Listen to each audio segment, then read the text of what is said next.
That was a song I wrote for Dorothy a month after we were married in 1977. Larry has been playing Dorothy's song for 45 years. But it doesn't sound the same anymore. Sorry, I hear mistakes. I keep practicing, try to get better and better. When he sat down at the piano this Christmas Eve, he was surrounded by his family. I always played this song first as an honor to my wife. And when I was playing it, I was so happy that I could, but I was so angry of the accident that I caused. The accident that nearly cost him Dorothy's song, that could have cost him his life.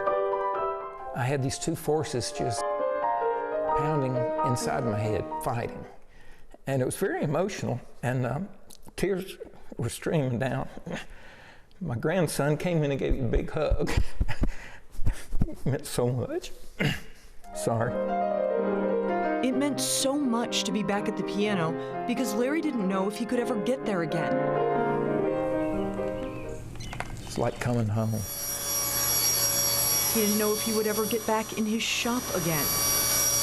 I was glad to be there. I mean, that's where I spend every day.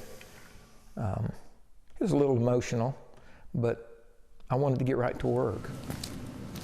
Larry was in his shop last summer working on a custom cabinet when a saw sliced his middle finger, pointer finger, and thumb clean off his hand.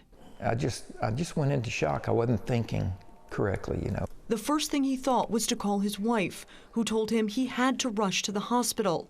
He was airlifted to Augusta, where the surgeon told him there were no guarantees.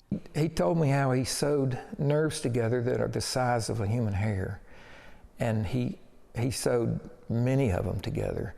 So I would have movement and I would have feeling. That don't look very hard. For the past year, he has been working to get that movement, that feeling back. When my hand was cut, I lost muscle memory, and that's where your hand automatically knows what to do. Even if you have to hold it with your other hand and do it. He works with his wife 4 hours each day to rehabilitate his hand, to learn how to make his cabinets, create his music. Because I have perseverance and drive, and I'm going to get my hand back through hard work. He's made adjustments to make it work, like how he holds a board, or how his fingers hit the keys. When I hit a note, it hits the note just south of the key I want. And so I had to rearrange my position on the keyboard to make my left hand play like I needed it to.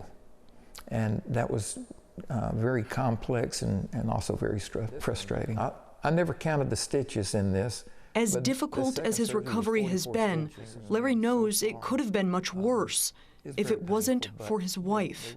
When the blade came down, you can see the scar would have gone right through here, and they would have cut this finger off. My wedding ring actually saved my finger. I like to turn it to where people can see that because I'm proud of it.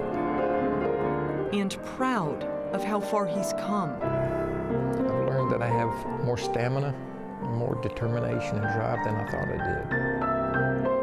Because I'm not going to give up on this hand. I'm going to get it back one way or another. Doctors have been blown away by Larry's improvement, but he knows he still has a long way to go.